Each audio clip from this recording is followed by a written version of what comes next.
Yeah, it was really nice being back, obviously. It was pretty emotional walking out for me, just being back in the stadium, feeling the love from the warm-up to before the game to everything. Just I love it here. I love New England. It's really like a home for me. So yeah, I wouldn't say I had any expectation. For me, it was just more about showing up, but also understanding that there's something to achieve, something to do, right? So I want to also put in good performances. I always wear my heart on my sleeve when I'm on the pitch, so it felt really nice to be well received and to be back. Caleb has kind of talked about the communication of the back line. I guess, obviously you just came in. What's it been like kind of working with Mamadou Fofana and Brian Ceballos, and just how do you feel, the chemistry is being built so far?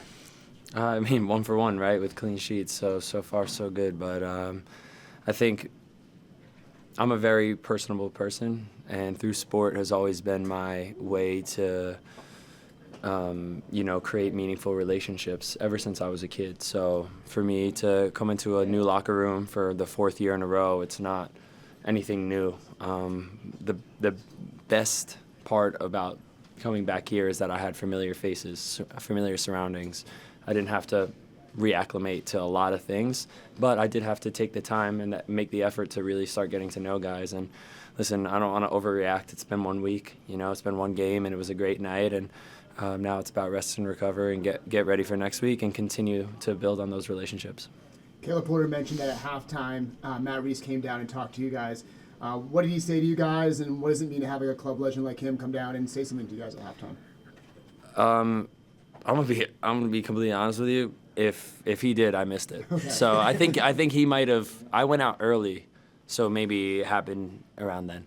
Cause I didn't see Matt, but I did hear that Matt met my wife and my daughter and son today. So, and that was really nice. And obviously, I love Matt. He's a legend here, and he's a great person. And as when I got here in 2016, I heard so many stories about him, about how he was around the locker room, and if I can have a bit of the career and the just the name that he carries around here in New England, in the future, that's pretty successful. And Matt, this is your 103rd game with the Revs in total. It's your 23rd clean sheet. And building on that as well, playing in front of the fans again here in New England, what is it like to hear that those numbers keep going up, the clean sheets keep going up, and obviously you get a win in front of the fans in your first match back?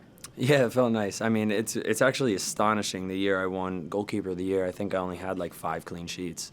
That's just the transitional nature, the way we played. It was exciting. It was fun. It was, back and forth, kind of like how the game ended up getting a little bit in the second half. So, if I can make plays to keep us in the game and let the guys up top do what they do best, that's kind of a recipe that's worked here in the past. But yeah, 1 game at a time. I'm looking at this whole trip here in New England as a project that I want to build, recreate a relationship with the fans that we can all be proud of, and leave it better than where it was when I came. So you find Carlos a couple times on some of those in transition downfield. Is that kind of dusting off like old habits, or is that something you guys worked on this week? Is that just kind of you want to know what? We didn't really do too much of that, and then before the game, I just thought to myself, you know what?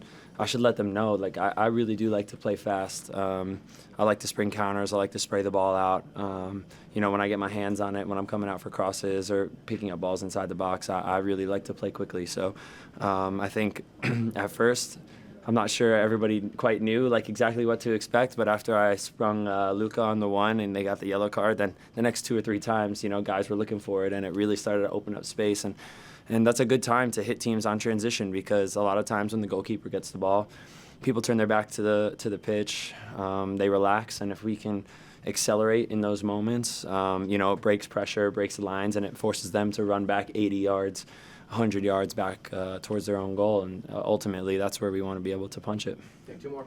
Matt, speaking of Carlos, he now has the most goal contributions in club history. Can you talk to us about what it's like to be back with him, and also some of those other familiar faces too again on the pitch? Yeah, I was really happy to be here, for Carlos. He's such an unassuming, he's quiet, but he is a leader, he's a leader in the way that he cares, in the way that he, always contributes with goals and assists, and to be honest, I can't think, obviously you think about Taylor and he's kind of like hand in hand with that old Revolution logo with the navy blue and the silver on the sleeves, and it's like that's the Taylor Twellman Revs. But in the last, how long has Carlos been here? 6 years. He came in or maybe 5 years. 19. So 6 years. To do it in 6 years and in the position that he is, it's not his game necessarily to score goals, but to just, obviously most of those are assists. Like, he's just such an amazing player and such an amazing talent, and I think there's no one more deserving to have that record for this club right now. One more. And looking ahead to next week, you're facing LAFC side, Jessica Hungman's son. As someone who is kind of here for one point, went to Europe and came back, what is kind of the differences that you've noticed in this league, and particularly in the talent they've been able to attract? Yeah, obviously, when you go over there, everyone asks about MLS. Like, everyone's really curious about the league, curious about the cities, what life is like in America. There's a lot of intrigue. Now you're seeing guys coming over younger, and I think generally in Europe, in a lot of the places, teams are spending on guys that are younger. So then people are coming over, in that prime, 29 to 33 age, because, they can come play competitively, live in a great country, in my opinion. And yeah, like, I think for Son, it'll be a great transition because he's a transitional player. And, how many times have you seen him running down the wing with the ball, cutting inside, making things happen for those guys, other guys in North London. So, it'll see. I don't know if he played tonight in Chicago or not, but it'll be exciting to have him here at Gillette and see how how we cope with him and how they cope with us. And obviously a really good team that we're going to have to clean up some areas if we're going to want to get a positive result and keep building.